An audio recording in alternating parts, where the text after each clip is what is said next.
Welcome to the Focus on Why podcast. I'm Amy Rowlandson and I ask my guests one simple question. Why? Focusing on the importance of why, I share with you the relatable, uplifting and inspiring conversations I have with people from all walks of life.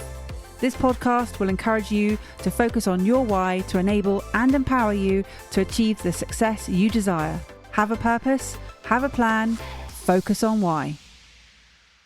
Before we get started, are you thinking of creating a podcast or are you a podcast host already? As a podcast strategist, I can help you to launch or relaunch a purposeful and profitable podcast, which will inspire, entertain, and educate a global audience. Simply book in a one-to-one call with me right now via the Calendly link in the show notes, and together we'll focus on the purpose of your podcast.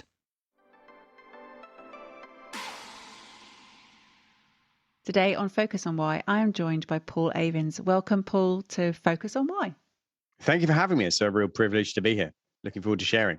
Oh, what is it you're going to be sharing? That's what we're going to delve into. So let's start with what is it you're doing at the moment? Well, I did right now. Right now, I've got a lot going on at the moment. Not that I don't at any particular time, but yeah, we've just acquired a video production company. Myself and one of my business partners have just done that. We're busy helping 42 different business owners to scale their companies and really solve the two biggest frustrations that most entrepreneurs have, which is they don't have time and they don't have money. So they don't have enough time and they don't have enough money. And so we help entrepreneurs, specifically businesses over 500,000 or $1 million plus, go through our 12 to 24 month incubators and really solve those two issues so that they can go out and play a much bigger game in the world. Because when you talk to most entrepreneurs, they've got a vision to do much more in the world. They want to make a bigger impact. They want to make a bigger difference. They want to help more people solve more challenges in the world.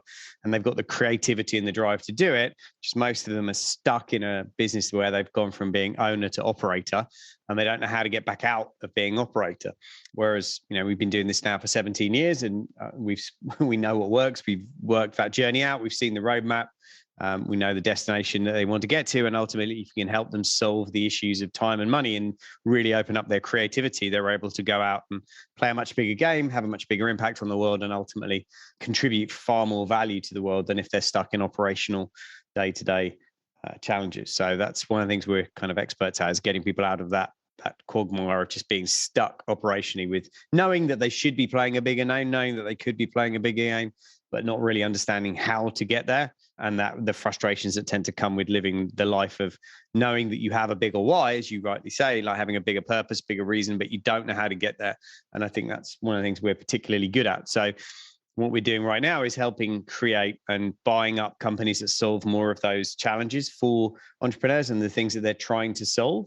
So the reason we brought the video production company was because most of our clients are struggling to create enough content to put out in the content economy. And I sort of talk about this now very differently. There's two types of marketing. And most people just focus on lead generation. And I say there's lead generation and there's lead education. And you actually need to be doing both now, because most people, want to do research, consume content to get educated before they make a buying decision or give you an email address. So if you're just focused on lead generation and not lead education, then your marketing is going to struggle. It's a bit like a windscreen wiper. You've got to do both. But for most business owners, it's a hard thing to think about, isn't it? Like, what am I going to do to keep coming up with content every day to post? Whereas what we do now with that company is we're able to just, very quickly go in and spend a day with, we take our videographer, photographer, and shoot a day's worth of content that turns into 90 days worth of social material. So like literally one day a month, or one day a quarter rather, you take care of creating all of the content for the next 3 months. And people really seem to love that idea, because it's like, great, I can do a day a quarter, and then kind of we take that content and chop it up and turn it into lots of different social posts and blogs and video clips and audiograms and all of the things that get consumed online. Sounds amazing. And I want to pick up on the metaphor you're using about playing a bigger game. Do you see it as a game? Do you see all of this as a game? I do now. I didn't used to. I think I used to take it far too seriously. Way too seriously. And I think it's Simon Sinek talks about the infinite game or the finite game. The infinite game, understanding that you're here for a period of time, you're going to get to play the game. The game's going to carry on after you're finished. You can't win the game. That's a human construct, and certainly a Western society construct. Eastern philosophy teaches that, time is goes round. It's a universal thing. It comes back round. You never miss out on anything. Whereas in the West, we've constructed time to be a very linear thing, which is why people get very stressed out if they feel they don't make it by a certain period in their life, or they're not where they should quote unquote be by this point in their life. And that's a very Western construct, and I think it traps a lot of people, and I think it keeps people playing a smaller game because they think they've run out of time. Whereas you realize that actually, if you're playing an infinite game, your job is to just play the game. It's and play it to the best of your ability, and keep improving yourself, and keep improving your personal bests. I often talk to clients about, what are your personal bests in business? Like, what's the most money you've ever made in a day or a month or a year? And your goal is to contribute more of that. What's the most you've ever given to charity in a year? And give more to charity. That's the game. The game is with you, not with anyone else. Everyone else is playing their own game. And the minute you try and compare yourself to everyone else's game, then it might not even be playing the same game you're trying to play. So it is a game now, but that doesn't mean it doesn't come with frustrations and things that annoy you about the game, and stuff that you think isn't fair when decisions don't go your way, just like any sport. But the reality is that why the businesses need coaches, same reason teams need coaches, same reason sports athletes need coaches, because if you're going to perform at the highest level for a consistent period of time, you're not going to get there on your own. You're just not. And I always talk about the example I'll use in a seminar or one of our boot camps is, I'll use the analogies of, I'll ask everybody to put their hands up as high as they possibly can. And then, and everybody will do this. And then I'll say, okay, now stretch another inch or two higher. And everybody can stretch another inch or two higher. And I'm like, so my question is, if you were asked to go as high as you could first time around, how come you didn't go the extra 2 inches?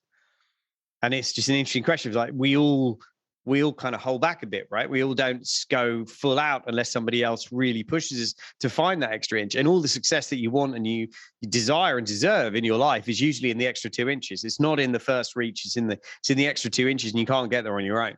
So it's not until you realize that life starts to take on a very different kind of flavor and perspective. And so when was the shift for you? Well, when did it stop being so serious? Yeah, for sure. When did it stop being so serious? When my ego died.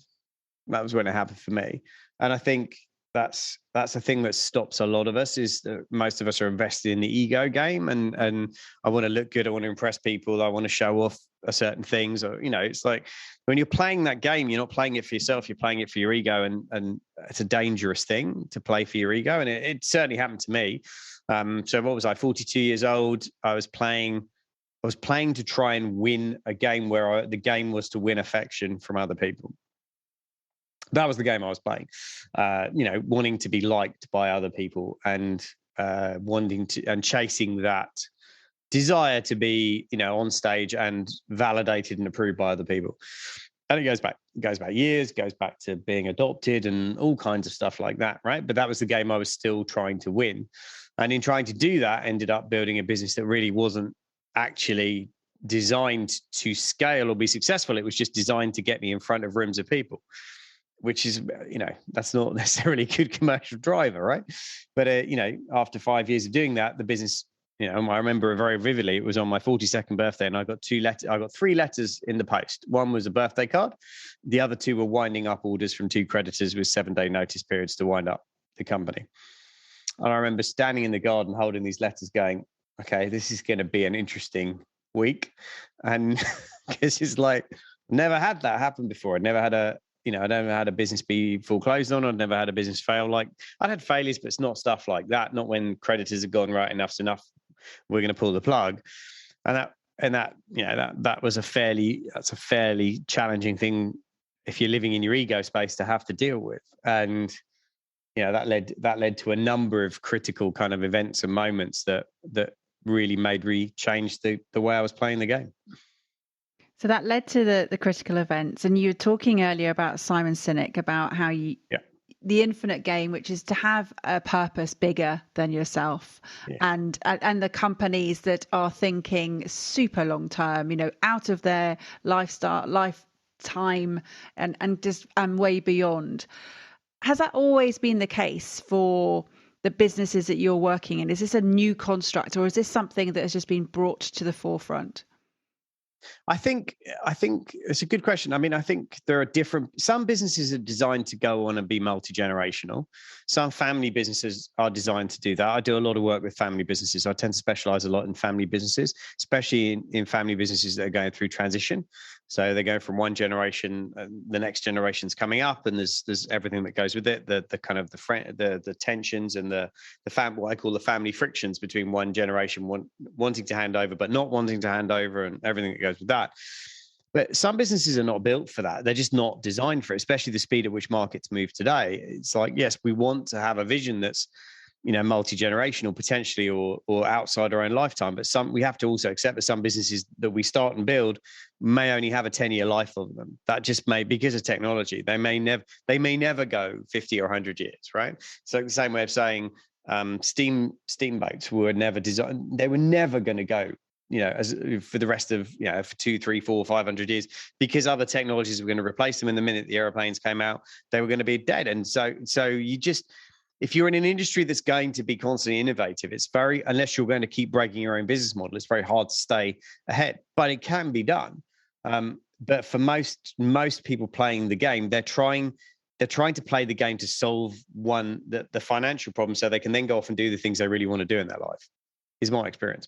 Most people want to solve the money problem and the time problem, and then they'll go and do things that they're really passionate about, but they can't do those without resources. And that's all time and money is.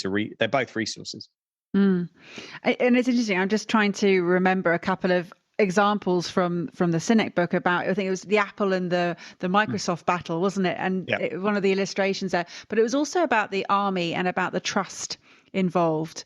And I think there was an example of where you want to be in terms of sitting and supporting your fellow members of the army. You want to have that complete and utter trust and faith that other people are going to be right there for you. So in terms of... That's in his book, Why Did Leaders Eat Last? Oh, okay. So he's talking about internal trust and external trust.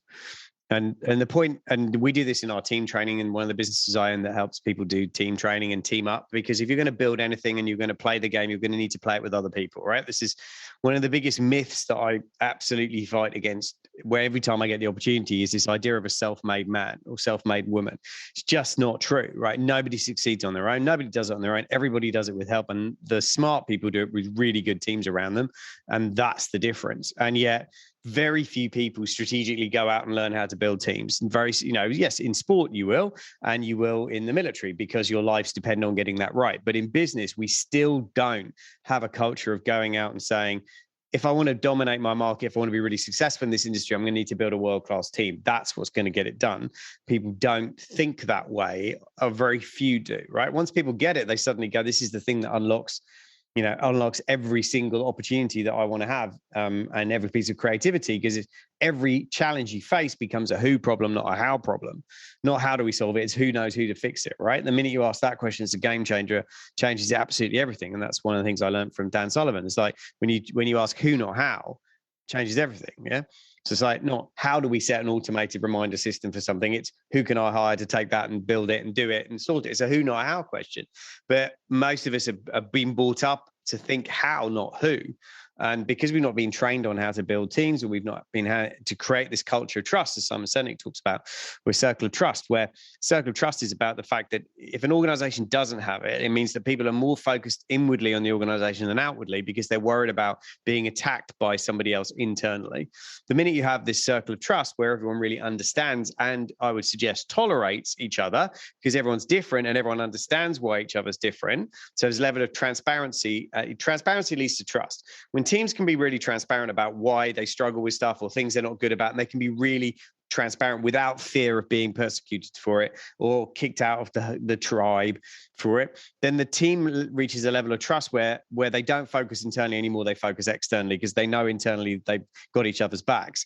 That's when you get to that point, now you can go change the world. Now you can go do incredible stuff, because your energy is all externally generated, not internally generated, in terms of self-preservation. You would never have a special forces unit that's worried about somebody else in the group stabbing them in the back and killing them, right? That would just never happen. And yet in business, we don't sit down intentionally and try and cultivate that. We train people to do it, but most people don't intentionally set out. They just hope somehow miraculously that if I take people, out for a paintballing, or I take them, 10-pin bowling and out for a pizza, that somehow miraculously a team event is going to occur and everyone's going to be super bonded and connected. No, it needs a lot more foresight than that. And it needs a lot more strategy than that. And it needs the right tools and the right approaches. And the investment in that stuff. But relatively speaking, the investment is small compared to the payoff that you get. Yeah, for sure. And it is that trust versus performance, and having both of those quadrants ticked in terms there. So in what I wanted to go back into, and I know that you touched on there, that you had this moment where you've got your 3 letters, your birthday card, and your 2 letters from the creditors. Yep. And then thinking about the how, the who, the why, the what, the where, the what if, what was going through your mind at that moment? I think at that moment, I think for me at the moment, that particular moment was more of I was still in the ego space. So I was very worried about the brand damage. I was worried about how I was going to stand in front of clients who were paying me to help them build successful businesses, and then deal with the fact that I had one that was failing. There was that, all of that imposter syndrome stuff kicking off. And the result of, the short version of the story is that, the reality was the next 3 months were pretty much hell, on a number of different levels. And there's a piece here that I'd just like to share, which I think is, if you've never experienced it, you don't understand this. But when a company goes into administration, you are legally not allowed to say anything. And I've never experienced this before. So you are advised by lawyers. You are not allowed to disclose anything that's going on. You're not allowed to talk about anything that might be going on in the background, because you could potentially damage the sale value of the assets of the business, right? So you have a fiduciary responsibility to the liquidator to make sure that those assets get the maximum amount of money. Therefore, you can't say anything. However, what happens is people who've never experienced this and are on the other side of it think you are being deceitful, think you are being nasty, think you are withholding information, think you won't talk to them. We had all kinds of horrific stuff done online to us during the time.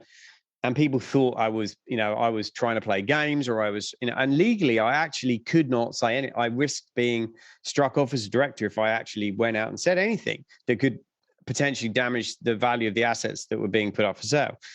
And that's just really, and I share that not because I'm looking for sympathy or anything like that, but just because if you've never experienced it, or it's something happens to you, it's like the person may actually want to tell. I wanted to tell everybody exactly what was going on, like what had happened. I wanted to be transparent about it, and I was absolutely advised not to be, because of the legal risks.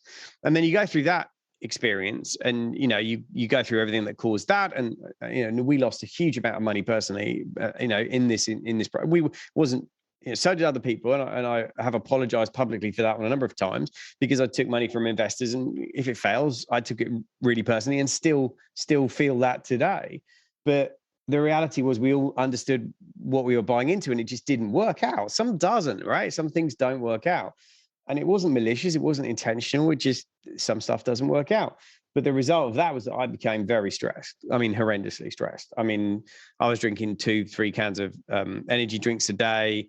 We were we were very much in a fight for our survival. And when you're in survival mode, you don't necessarily do the smart things like look after your health and look after those kind of things. So all of that got impacted. And, I suffered with asthma, particularly at the time. That got worse. I remember walking from the car park upstairs, up flight of stairs to the car the week before, and just struggling for breath at the top of the stairs. And that was a warning sign. I didn't do anything about it. Didn't go see anybody. I was just in that mindset of, I just have to survive. And the challenge is, you do that to your body long enough, and the adrenaline fatigue kicks in, and the Sunday, that bank holiday, August bank holiday Sunday, when I suffered a very serious asthma attack, I knew I was in trouble. And, I knew I was fairly sure when that happened that I was going to die. And whatever anybody tells you about, if you think you're going to die, I didn't become calm and peaceful in that moment. I became a absolute screaming, like I was screaming like I thought life was over, because I absolutely believed I was going to die. I couldn't breathe.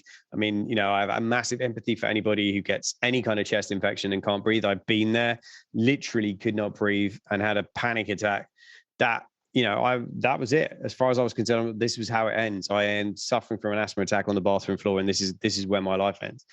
And in those moments, and my son was present, and he was 9. My wife was present. She was on the phone to the ambulance, begging an ambulance to be diverted, all of that stuff. And I just had to accept it was over. It was done. That was it. There was a moment where I just went, that's it, I'm done.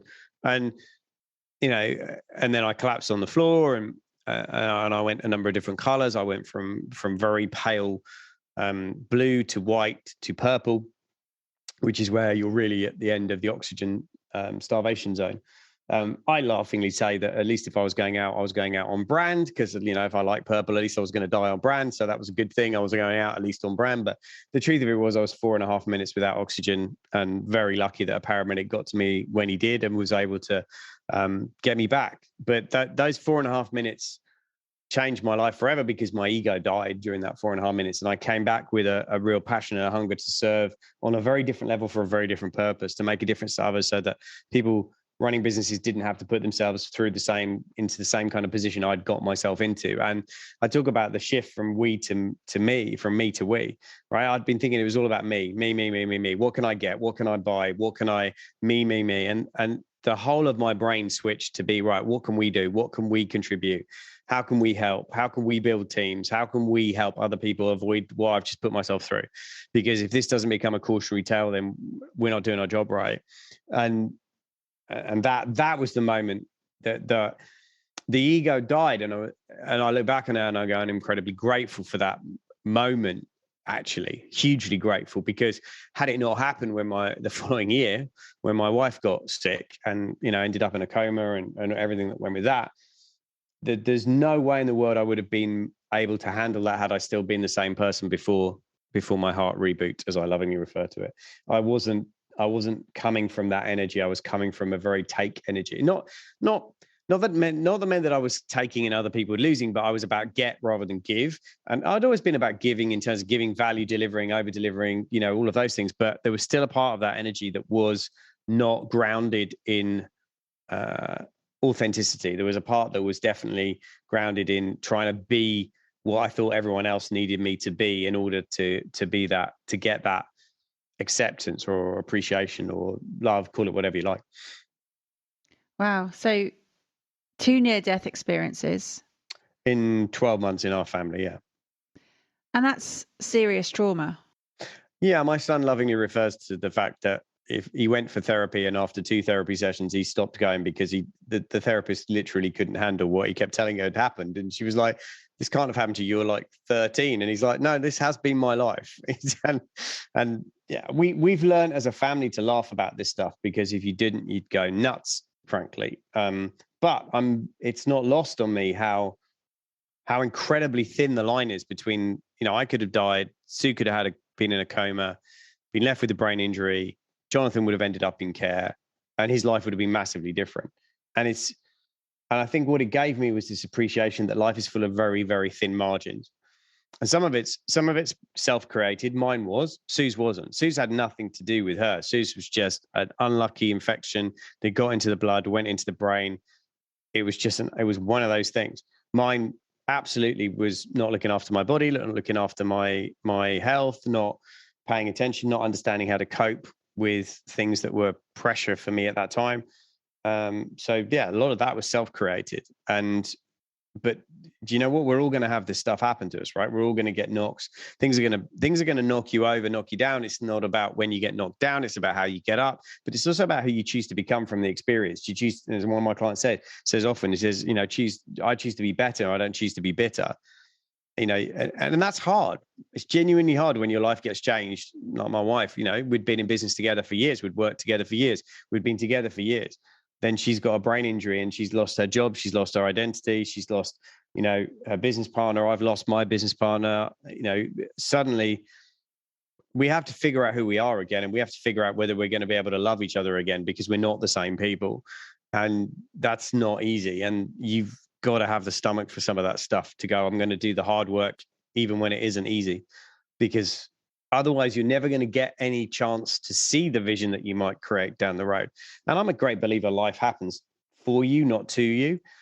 There's a lesson in there. It's a question of whether you're going to be brave enough to grab it. It's a question of whether you're going to be strong enough to do the work that comes with it, because there's a huge amount of work. I mean, yeah, I realized just how much work I needed to do on me at that particular point to have any kind of chance of creating the kind of impact I wanted to have on the world. I used to think I was ready for it. No, not even close. The university needed to go, you are nowhere near ready for the kind of impact you think you want to have. You couldn't even stand in that kind of spotlight for 10 minutes based on who you are at the minute. And this was the biggest wake-up call I was ever going to get for that. Yeah. And I'm hearing a huge amount of acceptance, of bravery, of strength, and what you were looking for. You said that you were looking to win affection, that you wanted to be loved. You had the desire to be on a stage and be validated. And you referenced that was because of your upbringing, because of being adopted. Certainly. Had a part. It wasn't the only thing, but it had a big part to play with it. Yeah. So not bitter, but better. Not now. But, now. Now I'm not. I would say if you'd have met me when I was in my 20s, you'd have said I was a very angry person. I was an incredibly angry young man. I was very angry at the world. Life was incredibly unfair to me at that point. I felt very victimized by it.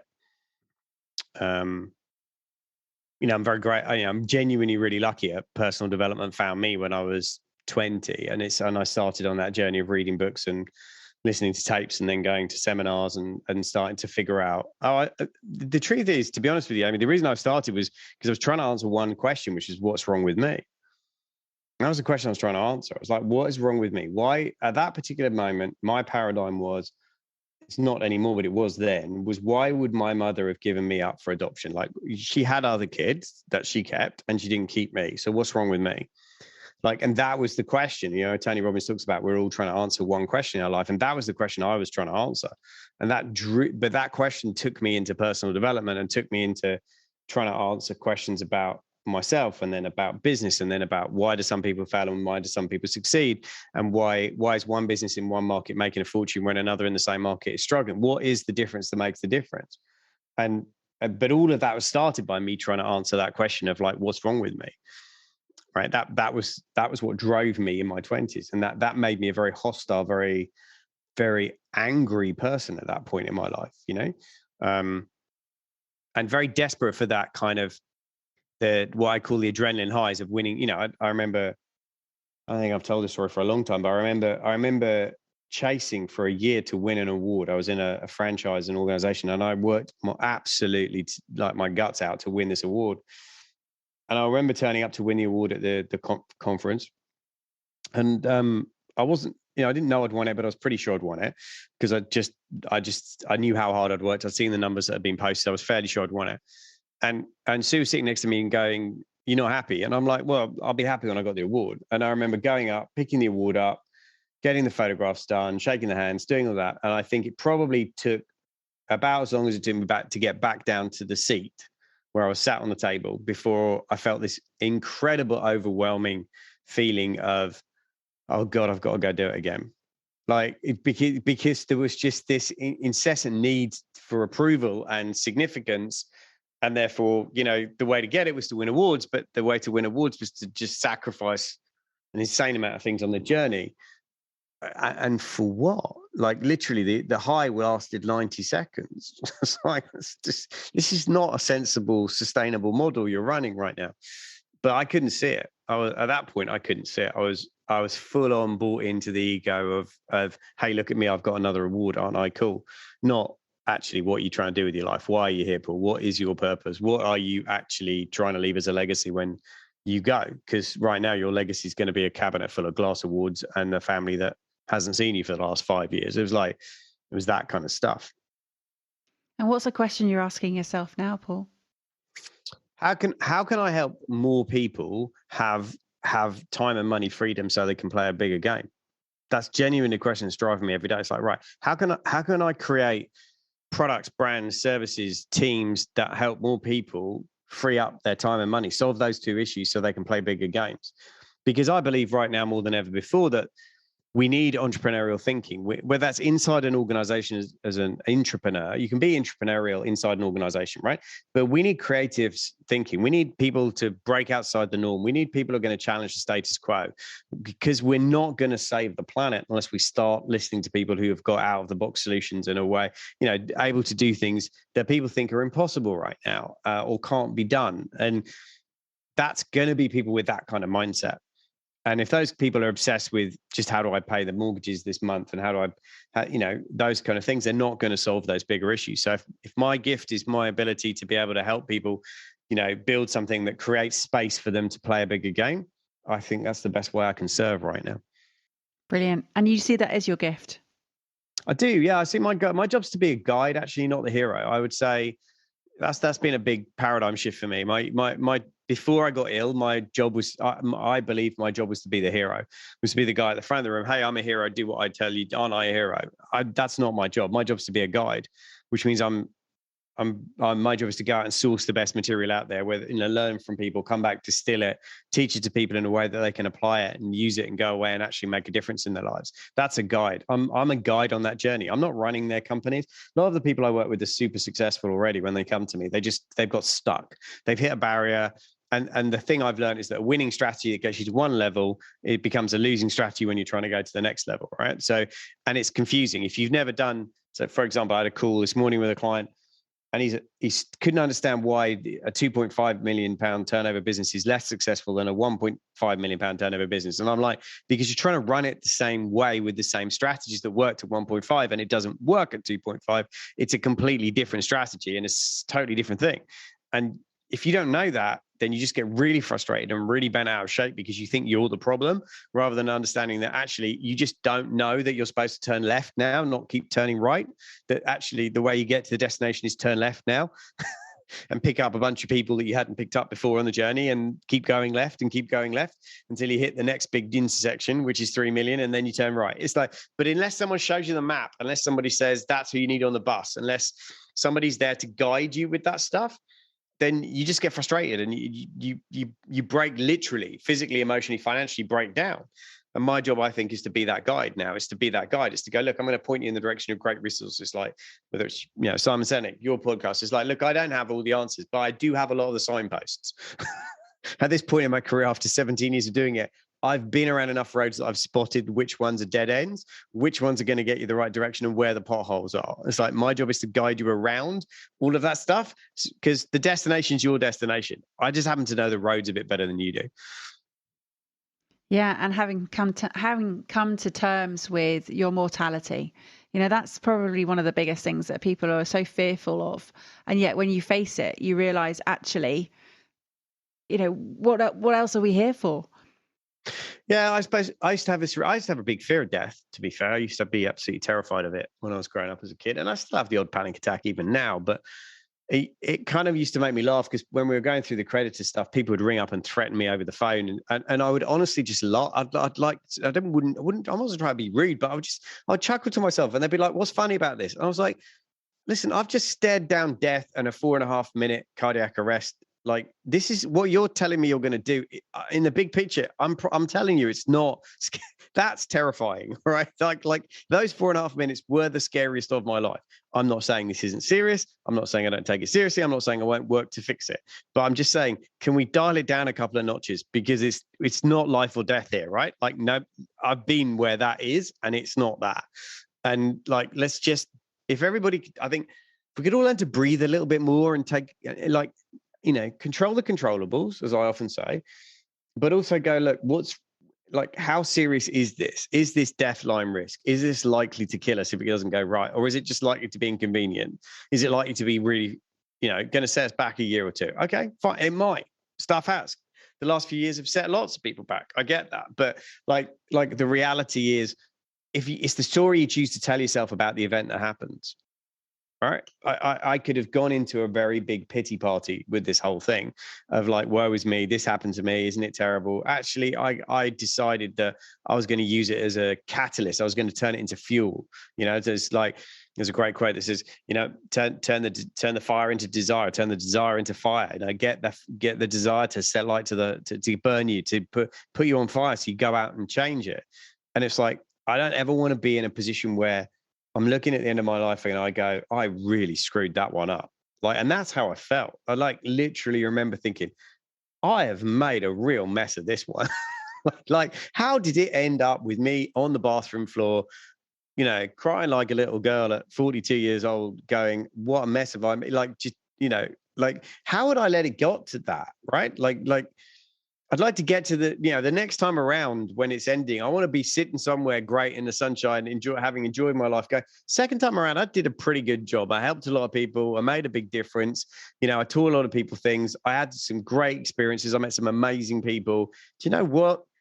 I did all right with this version of me. And I think that's what we should be aiming for, right? Like I remember listening to a podcast years ago, and I remember where I was on the motorway when I heard it. And someone said that their definition of the worst thing that could happen is that you die, go upstairs, and you meet the version of you that you could have been if you didn't run from fear, if you didn't hide from opportunity, if you didn't avoid risks, and you'd embrace the challenges and the changes in your life, and somebody introduces you to the version of you could have become. And I just remember thinking that I don't ever want that ever. Like, I don't, like, whether it's true or not, the thought of that was then enough for me to go, I have to be the version of me that looks in the mirror and go, I'm actually really proud with how I've lived this part of my life. Whatever happens next, I'm proud with the last week I lived. I'm proud with the people I spoke to today. And it's not always about, some of the best days I had in the last 2 or 3 weeks have been absolutely nothing to do with days that have made any kind of money or profit at all.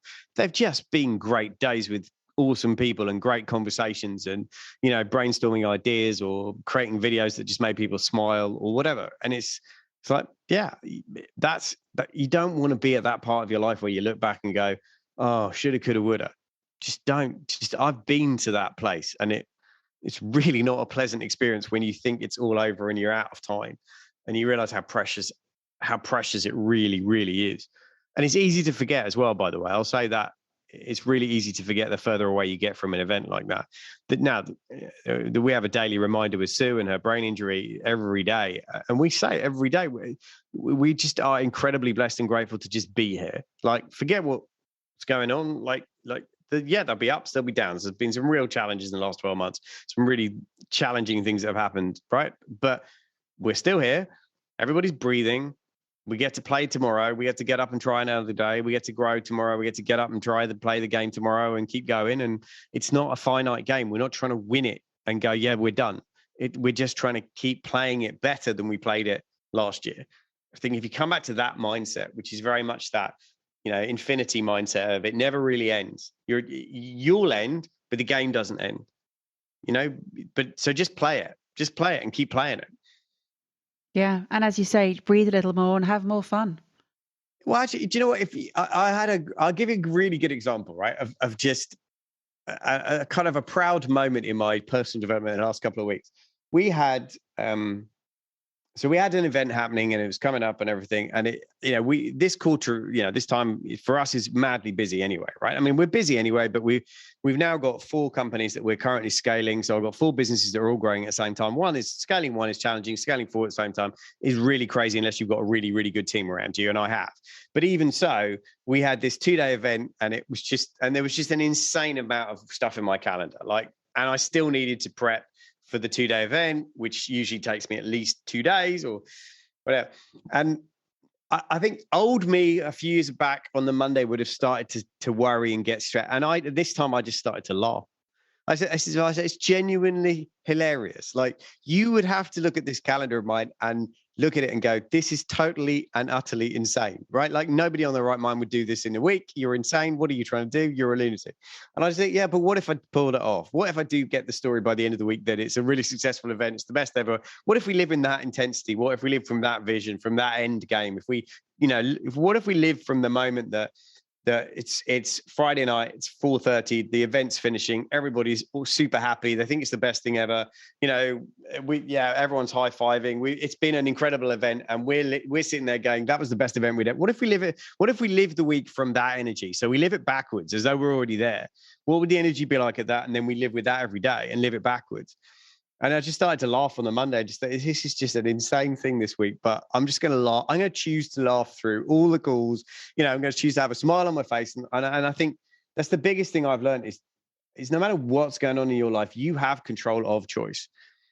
You can choose to make it a painful week or a pressured week or a difficult week, or you can choose to make it a challenging week. And if it doesn't challenge you, it doesn't change you, right? But you can choose to go, I'm going to enjoy this week and all the things that are crazy about it and all the madness I've got to do and all the things I've got to decide on and all that stuff. And then in the middle of all that laughing, because I know it's better space, I know, hang on a minute.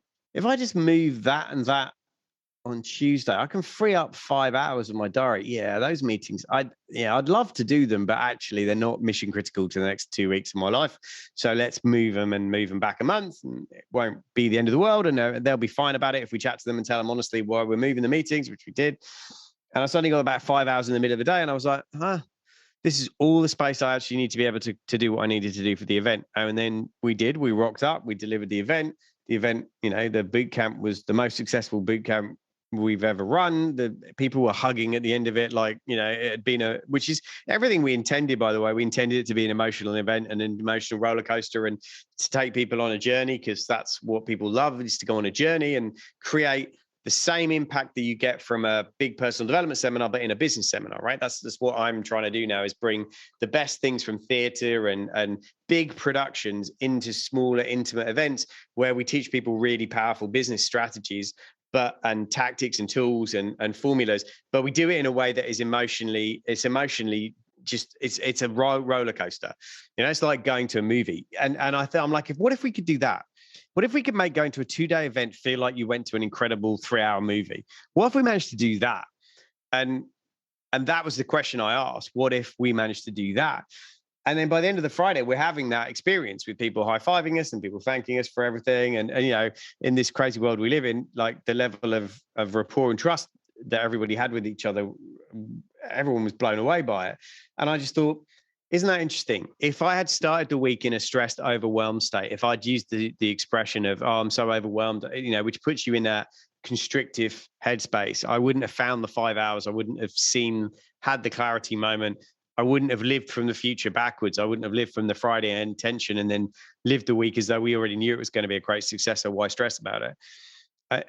And I was just very proud. Honestly, I was like, my team were really like, wow, you're a really different person, because even 2 or 3 years ago, that would have completely stressed you out, probably even 18 months ago. And I was like, yeah, as long as I know the end game's great, I'm going to enjoy the ride. And I think the minute that feels like it's who you want to be in the moment, like, be it now. Don't wait for something else to allow you to have it. I think so many times we're waiting for things to happen to give us permission to feel good about where we're at. Oh, I've got to have this jacket, or I've got to have this car, I've got to live in this house. When I have this, when I have that, I'll feel successful. Whereas actually it's completely the opposite. It's when you feel successful, that stuff shows up. When you feel grateful, that stuff shows up. When you feel abundant, the abundance. And it's a frequency thing, right? It's like the things you want are already existing in the world because somebody else already has it. So therefore it already exists in the world. Point one. Point two, there's a gap between your frequency and the frequency the thing you want is on. Now, rather than trying to drag that into your world, which is what so many of us have done for years, me included, what if you just changed your frequency? What if you just moved your frequency up to the point at which you match the frequency of the thing you wanted, business, client, job, whatever, car, house, right? And then when you match the frequency of it, guess what? The speed of manifestation is incredibly fast. Like it can show up in hours the minute you raise your vibrations. So actually our single biggest job is to keep raising our vibration to the vibration of the things that we want to be around or experience. Not to go chase stuff. That's exhausting, right? The universe isn't designed to be exhausting. The universe is designed to be in a state of flow. That's this natural state. So rather than us try and force things, what about if we found the flow, found the easy, the effortless way to do it? Nature likes things to be effortless, right? What if we tried to find the flow rather than try and go and think we can, I can create flow out of nothing? Can you? Wouldn't it just be easy to find it and expand it? Wouldn't it be easy just to find where the flow's naturally going to go and go with it? Rather than constantly be thinking we've got to create everything from scratch and force it through and break it down. And well, what if you didn't? What if that week could be a lot of fun getting ready for that event? What if that week could be an absolute blast and you'd go into it having the best event of your, what if you brought that energy to the event? What would that do to the event? What would that raise frequency wise? And I think the minute you start thinking about it from an energy standpoint and a vibrational standpoint, it's a totally different kind of conversation.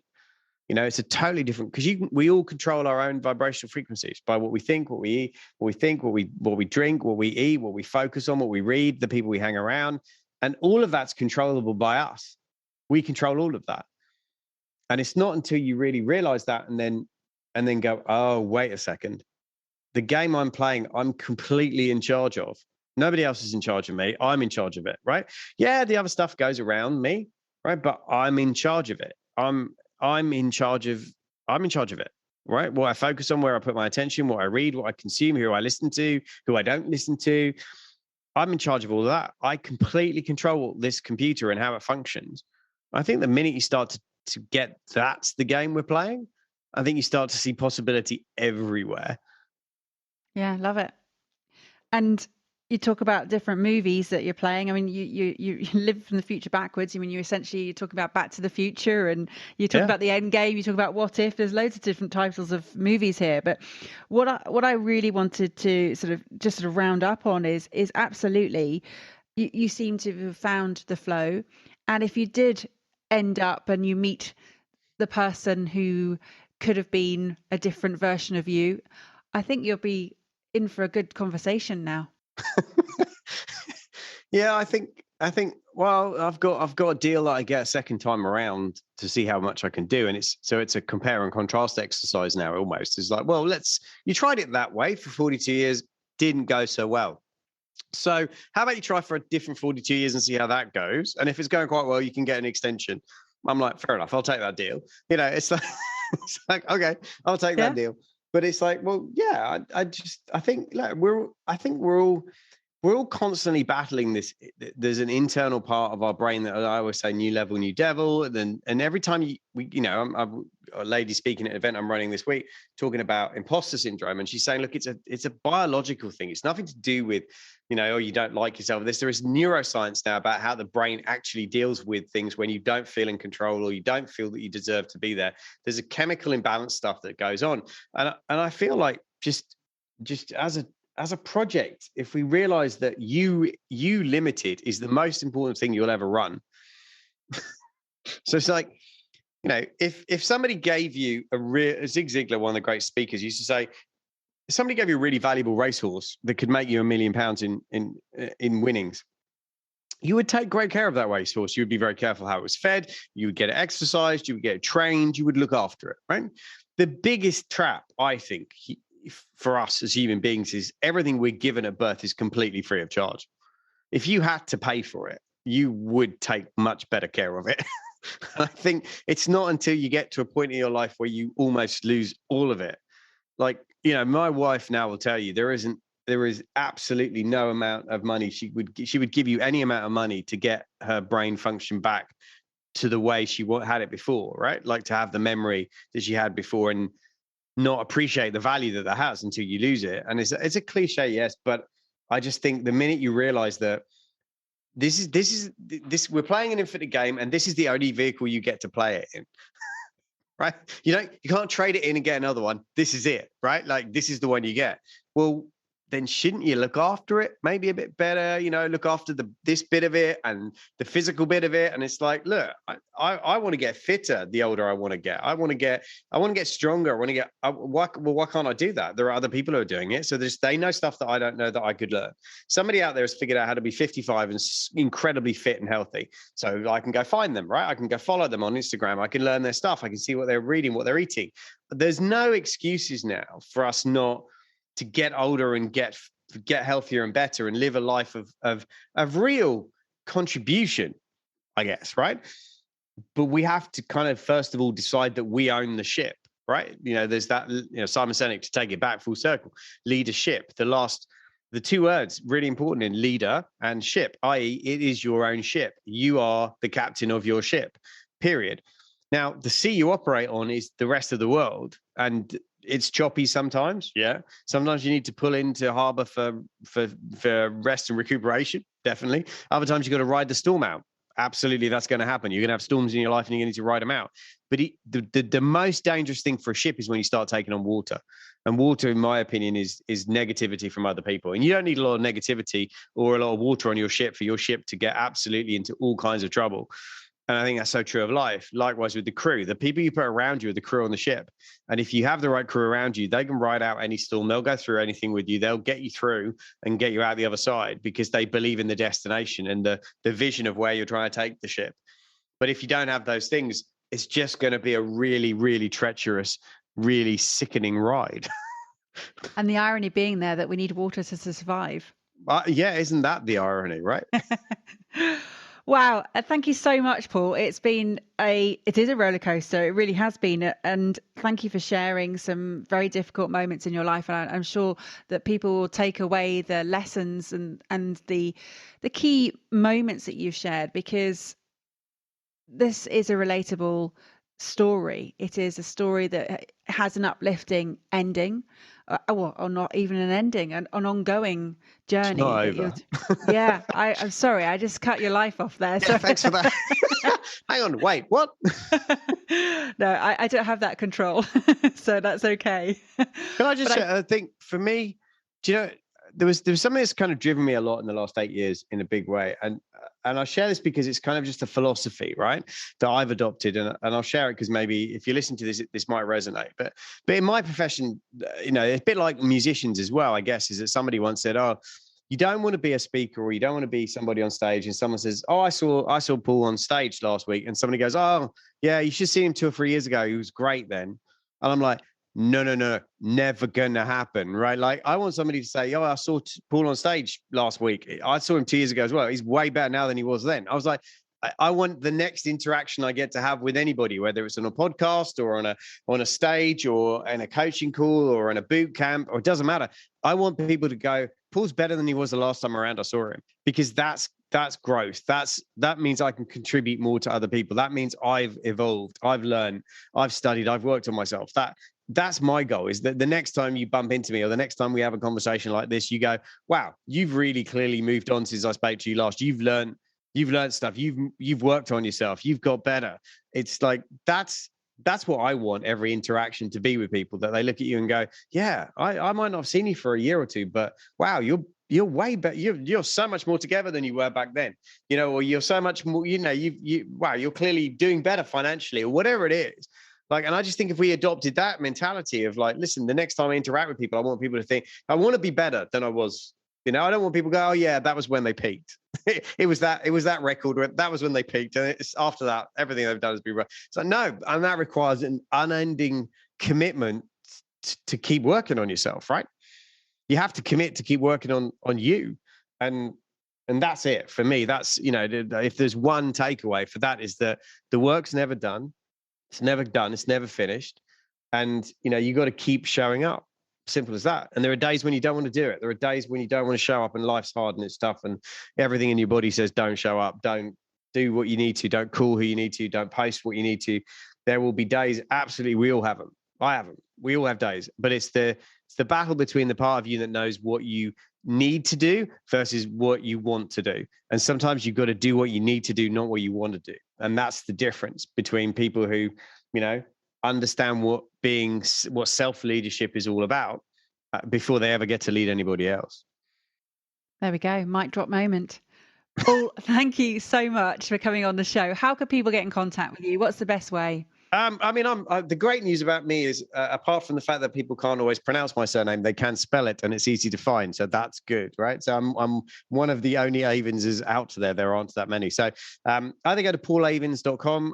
You can find links to various programs and things that I do. Follow me on Instagram or at Paul Avins, or on LinkedIn. I post content every day on LinkedIn to do with mindset and business and growth and just kind of personal development mixed with this idea of kind of how do you become more, do more, be more, have more, give more. That's that whole kind of mindset of like, how do you become that person that can make that bigger contribution? So I post stuff like that.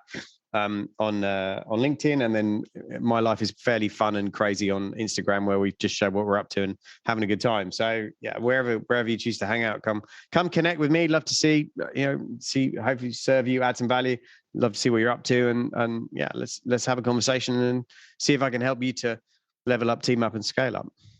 Amazing. So be more, do more, give more, have more, give more, think more, breathe more, all of the amores. Definitely. Keep on going. Sleep more.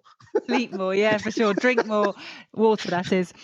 So, Paul, how could you close out the episode for me, please? God, we've covered so much, haven't we, really? Well, firstly, thank you for the opportunity. Genuinely, seriously, anytime anybody gives me the opportunity to share, I genuinely really appreciate it. And it's been a privilege to have that opportunity. So thank you for that. I think for me, I've always sort of said that it's easy, especially in my industry, for people to talk the talk, but walk the walk is a lot harder. It's to do the right thing when no one's looking. That's when you really find out what you're really all about. It's like, can you do it when no one's looking? Can you do it when it's dark and there's no one around and it's hard, and it's that keep showing up moment? But now, I've said it for years, I'm going to say it again, that ultimately, whether you're an employed person or whether you run your own business or you run a massive company, it doesn't really matter, but you get paid on what you get done. That's it. Nobody cares about what you're going to talk about, what you're going to do, what you post on social media, you're going to do. They care about results and what you actually do. So go out and be somebody whose results shout so loudly that nobody ever has to ask whether or not you're going to do it. Thank you for listening to Focus on Why with me, Amy Rowlandson. To show your appreciation and to help other listeners understand what value you have received from tuning in today, please leave me an Apple Podcast 5-star review. Remember, the conversation doesn't end here. To keep it going, connect with me on LinkedIn, Instagram, Facebook or Twitter, or join the inspiring, uplifting and positive Focus on Why Facebook group. All the links are in the show notes. Have a purpose, have a plan, focus on why.